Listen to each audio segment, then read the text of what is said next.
Hello and welcome to my YouTube channel. आप सभी का एक बार फिर से मैं स्वागत करता हूं मेरे चैनल द एजो ब्लिस पे। और आज मैं अरुण सैनी फिर से आपके सामने प्रस्तुत हूं मेरी दूसरी क्लास लेकर, जो कि आज हम पढ़ने वाले हैं लेव एस वाइगोत्स्की जी के बारे में। तो उससे पहले सबसे ज़रूरी बात, अगर आप मेरे चैनल पे नए हैं और अभी तक अगर आपने मेरे चैनल को सब्सक्राइब नहीं किया है तो प्लीज़ जाइए, पहले इसको सब्सक्राइब, लाइक एंड शेयर जरूर कर दीजिए। चलिए फिर अब हम बढ़ते हैं अपनी क्लास की तरफ। तो जैसा कि मैंने आपको बताया कि आज जो हमारा टॉपिक है वो है लेव एस वाइगोत्स्की जी का socio cultural theory. Socio cultural theory से मतलब ये है सामाजिक सांस्कृतिक सिद्धांत। ये जो सिद्धांत है हमारे वाइगोत्स्की जी ने दिया था। तो चलिए इनके बारे में बात कर लेते हैं हम। तो बात करें तो सबसे पहले ये जो थे एक रशियन साइकोलॉजिस्ट थे, अगर हम हिंदी में कहें तो रूसी मनोवैज्ञानिक। एक और इनके बारे में एक इंपॉर्टेंट बात जानने की जरूरत है, वो है इनकी जो डेथ थी, डाइड, ये जो थे इनकी डेथ जो है 38 इयर्स की एज में हो गई थी। ठीक है, तो ये जो है इनकी डेथ 38 इयर्स की एज में हो गई थी। और इन्होंने जो भी अपना साइकोलॉजी में जो भी अपना चीजें जो इन्होंने दी थी हमको, सिद्धांत वगैरह, ये सारे रशियन लैंग्वेज में ही थे। ठीक है, तो आगे बढ़ते हैं नेक्स्ट। तो रशियन साइकोलॉजिस्ट थे, ये रूसी मनोवैज्ञानिक थे। नेक्स्ट इनको कहा जाता है सोशल कंस्ट्रक्टिविस्ट, यानी कि सामाजिक रचनावादी।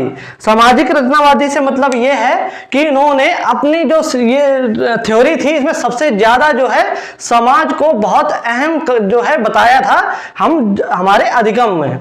नेक्स्ट अगर हम बात करें तो थर्ड पॉइंट जो है इनका वो है focused on socio cultural aspects. Socio cultural aspect से हमारा मतलब है सोशियो मीन्स समाज एंड कल्चरल मीन्स सांस्कृतिक, यानी कि समाज और संस्कृति दो चीजें जो थी उसे जो है इन्होंने सबसे ज्यादा इंपॉर्टेंट माना था। आगे बढ़ते हैं। नेक्स्ट है हमारा community plays a important role in meaning making, यानी कि इन्होंने कम्युनिटी को कहें तो हमारा जो समाज है, हमारा समुदाय, हमारा जो है वो जो है हमारे अर्थ निर्माण में, मीनिंग मेकिंग में सबसे अहम किरदार निभाता है। अब कम्युनिटी में कौन कौन हो सकते हैं? हमारे टीचर्स, हमारे पीयर्स, हमारी फैमिली, हमारे पेरेंट्स, ये सारे जो लोग हैं, हमारा समाज, ये सब जो है मिलकर कम्युनिटी बनाते हैं और ये जो है हमारे मीनिंग मेकिंग में या कहें अर्थ निर्माण में जो है हमें सहयोग करते हैं। नेक्स्ट अगर हम बात करें, इन्होंने जो है कहा सोशल लर्निंग प्रीसीड्स डेवलपमेंट। इसका मतलब है कि समाज से जो हम अधिगम करते हैं वो पहले है, उसके बाद में जो है डेवलपमेंट होता है या विकास होता है। आगे बढ़ते हैं। तो अब जो बात आती है वो है 3 इंपॉर्टेंट एस्पेक्ट्स। इन्होंने 3 चीजों पर सबसे ज्यादा ध्यान दिया, या कहें कि इनकी पूरी थ्योरी बस इसी पर जो है बेस्ड है। इसे जो है आप याद रख सकते हैं SCL। SCL से, SCL का मतलब क्या है? यहाँ पे S से है हमारा सोशल इंटरेक्शन, जिसे हम हिंदी में कहें सामाजिक अंतःक्रिया। नेक्स्ट अगर C से बात करें तो यह है कल्चर। कल्चर का मतलब हमारी संस्कृति। नेक्स्ट अगर हम बात करें तो है लैंग्वेज। लैंग्वेज का मतलब भाषा। तो सोशल इंटरेक्शन, कल्चर और लैंग्वेज, ये 3 चीजें इन्होंने सबसे ज्यादा अहम मानी हैं अपनी इस थ्योरी में। यानी कि जो बच्चा है वो अपने समाज, संस्कृति और भाषा के जरिए जो है अपना डेवलपमेंट करता है। चलिए आगे बढ़ते हैं। नेक्स्ट अब कुछ इंपॉर्टेंट टर्म्स जो हैं इन्होंने दिए थे जिसे हमें समझना बहुत ज्यादा जरूरी हो जाता है हमारा इस थ्योरी में, क्योंकि यहां से बहुत ज्यादा अच्छे क्वेश्चन जो है सीटेट में और हमारे जो भी अदर टेट एग्जाम्स हैं वहां पर पूछे जाते हैं। तो जो है इन्हें समझिएगा। सबसे पहला है जोन ऑफ प्रॉक्सिमल डेवलपमेंट, जिसे हम कहते हैं ZPD। ये क्या होता है इसकी अभी हम बात करेंगे। नेक्स्ट आता है scaffolding. Scaffolding then more knowledgeable other, जिसे हम कहेंगे MKO। ठीक है, तो सबसे पहला जो हमारा पॉइंट है जोन ऑफ प्रॉक्सिमल डेवलपमेंट यानी कि ZPD। अब ये ZPD है क्या आखिर? ZPD ये आपका वो दायरा है जहां पर आप कुछ जो है कुछ सीखते हैं, ये वो दायरा है जहां पर आप कुछ सीख रहे हैं। नेक्स्ट अगर हम स्कैफोल्डिंग की बात करें तो ये एक टेम्परेरी हेल्प है जो आपको कुछ समय के लिए दी जाती है, इसे आप हेल्प से याद रखते हैं कि यहां पर आपको मदद दी जा रही है।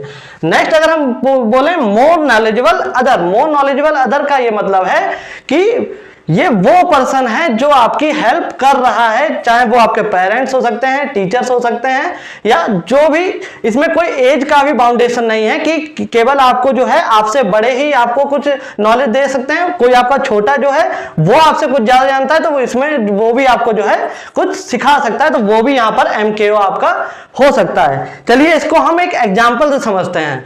एग्जाम्पल लेते हैं हम, मान लीजिए एक बच्चा है जिसे जो है उसके पिताजी जो है लेके साइकिल चलाना जो है सिखाना चाह रहे हैं, तो वो क्या करेंगे, एक उसे पार्क में लेके जाएंगे। तो ये जो दायरा है, ये जो पार्क है हमारा, ये क्या है हमारा जोन ऑफ प्रॉक्सिमल डेवलपमेंट। ये जो पार्क है वो हो गया हमारा ZPD। नेक्स्ट अगर हम बात करें, अब वो जो बच्चा है उसे उसके पिताजी ने साइकिल को जो है पकड़कर उसे चलाना सिखा रहे हैं। अब वो जो साइकिल को पकड़कर उसे हेल्प दे रहे हैं, यही जो हेल्प है वो है स्कैफोल्डिंग। इसी को हमने यहां पे कहा है स्कैफोल्डिंग। जो वो हेल्प दे रहे हैं वही है स्कैफोल्डिंग, जो कि टेम्परेरी हेल्प है, कुछ समय के लिए है। जैसे ही वो बच्चा जो है अपने जो है खुद से डिपेंड, अपने खुद से जब साइकिल चलाना सीख जाएगा तब ये स्कैफोल्डिंग वहां से हटा ली जाएगी। तो ये जो है टेम्परेरी हेल्प है। नेक्स्ट अगर बात करें मोर नॉलेजेबल अदर, तो यहां पर जो है जो मोर नॉलेजेबल अदर या बोले MKO कौन है, वो उसके पिताजी हैं। तो मेरे ख्याल से यहां तक आपको समझ में आ गया होगा। तो हम अब आगे बढ़ते हैं अपने नेक्स्ट पॉइंट पर। फिर आता है बाइगॉस्की एंड लैंग्वेज, यानी कि बाइगॉस्की और भाषा में इन्होंने उसके बारे में क्या कहा। तो सबसे पहला जो हमारा यहाँ पे पॉइंट है वो है Vygotsky believed that language develops from social interaction, यानी कि इन्होंने कहा है कि भाषा का विकास सामाजिक अंतः क्रिया से होता है। यानी कि हम लोग समाज के साथ जुड़कर, समाज के साथ जो है उसी से, समाज से बहुत कुछ जो है सीखते हैं, वहीं से जो है हमारा डेवलपमेंट होता है। नेक्स्ट अगर बात करें, he viewed language as man's greatest tool, यानी कि इन्होंने भाषा को इंसान का सबसे बड़ा औजार कहें या टूल कह सकते हैं, जो है लैंग्वेज को माना है बाइगॉस्की जी ने। For communication with outside world, यानी कि आप बाहरी दुनिया से जो संचार कर रहे हैं, अपनी भाषा का जो आदान प्रदान कर रहे हैं, वो किसको माना है, लैंग्वेज को सबसे बड़ा इन्होंने जो है टूल यहां पर माना है। नेक्स्ट अगर हम बात करें इसी में, तो for 3 years thought and language will go parallel, इनका कहना यह था कि 3 साल तक थॉट यानी कि विचार और हमारा थॉट एंड लैंग्वेज यानी कि विचार और हमारी भाषा जो है वो पैरेलल चलती हैं, एक साथ चलती हैं, दोनों हो रहे हैं लेकिन एक साथ हो रहे हैं। नेक्स्ट अगर बात करें, आफ्टर 3 years यानी कि 3 साल के बाद क्या होता है, ये दोनों चीजें एक दूसरे पर इंटरडिपेंडेंट हो जाती हैं, यानी कि एक दूसरे पर इंटरडिपेंडेंट होके फिर एक साथ चलती हैं। ठीक है, तो यहां तक चीजें क्लियर होंगी। अब जो है हम बात करते हैं, इन्होंने 3 जो है अपनी स्पीच के बारे में भी, स्पीच जो है इन्होंने उसकी भी बात की है कि इन्होंने 3 स्पीच के बारे में बोला है। सबसे पहली जो स्पीच इन्होंने बोली है वो है सोशल स्पीच, यानी कि सामाजिक, जिसे हम हिंदी में कहते हैं सामाजिक वाक। ये जो है हमारा 2 साल में आ जाती है। नेक्स्ट अगर हम बात करें, फिर उन्होंने दिया है प्राइवेट स्पीच। प्राइवेट स्पीच यानी कि हमारा निजी बात। ठीक है, ये जो है हमारा 3 साल में आ जाता है। नेक्स्ट अगर हम बात करें, फिर आती है साइलेंट इनर स्पीच, जो कि है 7 साल में हमारे अंदर आ जाती है। ठीक है, तो इसे अगर हिंदी में बोले मौन आंतरिक वाक। ठीक है, तो आप समझते हैं ये हैं क्या। सबसे पहले आते हैं हमारे सोशल स्पीच में। सोशल स्पीच मतलब सामाजिक वाक। सामाजिक वाक का मतलब है ये 2 साल का जो बच्चा है, 2 साल तक का, वो क्या करेगा, अपने समाज से जो है अपने विचारों का आदान प्रदान करता है, अपने मम्मी पापा या जो भी लोग हैं उसके आसपास, ये जो उसके पीयर्स हैं, जो उसके केयर टेकर हैं, वो उनके साथ जो है सोशल स्पीच कर रहा है, इसीलिए इसे जो है सामाजिक वाक कहा गया। नेक्स्ट अगर हम बात करें जो 3 साल में आ जाता है, वो है प्राइवेट स्पीच या बोले निजी वाक। निजी वाक क्या है, जब आप जो बच्चा है वो 3 साल की एज में क्या करता है, अपने आप से खुद से बातें करता है। वो अकेले बैठा होगा और किसी खिलौने से खेल रहा है तो वो उसको तोड़ के मरोड़ के मैं इसको ऐसे सही कर देता हूं, मैं इसको यहां लगाता हूं, मैं मतलब वो खुद से जो है अपने आप बात कर रहा होगा, तो इसीलिए इसे बोला गया है प्राइवेट स्पीच। नेक्स्ट जो इन्होंने बात की है वो है साइलेंट इनर स्पीच, जो कि हमें 7 साल में आ जाती है, जो कि अब हम हमारी एज में भी जो कि हम लोग अब करते हैं। जैसे कि जो मौन आंतरिक वाक, इसमें क्या है, आप अंदर अपने मन में ही अपने आप से बातें कर रहे हैं। अब आप कुछ बोल नहीं रहे हैं लेकिन फिर भी आपके मन में आप अपने आप जो है खुद से बातें कर रहे हैं।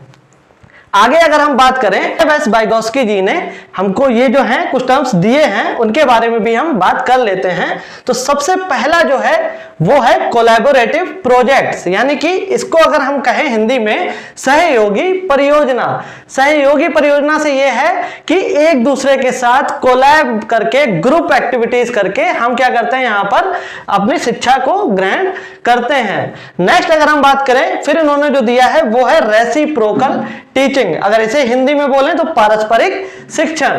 पारस्परिक शिक्षण से मतलब ये हो गया हमारा कि एक दूसरे से हम यहाँ पर कुछ ना कुछ सीखते हैं। रेसिप्रोकेट जो है वो चलता है यहाँ पे, वो टीचिंग हम यहाँ पर मतलब शिक्षण ले रहे हैं। नेक्स्ट अगर बात करें, फिर आता है हमारा पीयर ट्यूटोरिंग। पीयर का मतलब है साथी। साथी कौन है हमारे, वही हमारी सेम एज ग्रुप के, वही जो बच्चे हैं उनके सेम एज ग्रुप के, जो उनके पीयर्स हैं, उनके साथी हैं, वो उनसे जो है वो अपना शिक्षा का आदान प्रदान कर रहे हैं, इसीलिए हमने इसे कहा है पीयर ट्यूटोरिंग। नेक्स्ट अगर हम बात करें, फिर आता है हमारा कोऑपरेटिव लर्निंग। कोऑपरेटिव लर्निंग का मतलब है सहयोगी शिक्षा। यहां पर एक दूसरे के साथ हम सहयोग से कोऑपरेट कर जो है शिक्षा ग्रहण कर रहे हैं। नेक्स्ट आता है हमारा जो लास्ट है असिस्टिव लर्निंग। असिस्टिव मींस सहायक शिक्षा। अब यहाँ पे असिस्टिव का मतलब ये असिस्टेंट कौन है, हमारे टीचर, जो हमको कुछ क्लू, कुछ हिंट या कुछ हेल्प देकर हमें यहाँ शिक्षा प्रदान कर रहे हैं। तो मेरे ख्याल से आपको यहां तक की बातें बिल्कुल क्लियर होंगी और आज की क्लास जो है अब हम यहीं पे खत्म करते हैं। कैसा लगा आज का सेशन कमेंट बॉक्स में जरूर बताइएगा, और आपकी अगर कोई भी क्वेरी हो तो प्लीज बिल्कुल कमेंट सेक्शन में मुझे आप मैसेज कर सकते हैं, या मुझे इंस्टाग्राम पे भी फॉलो कर सकते हैं। Mr./अरुण सैनी मेरा इंस्टाग्राम आईडी है, आप उस पर भी मुझे फॉलो कर सकते हैं। और आज के लिए इतना ही।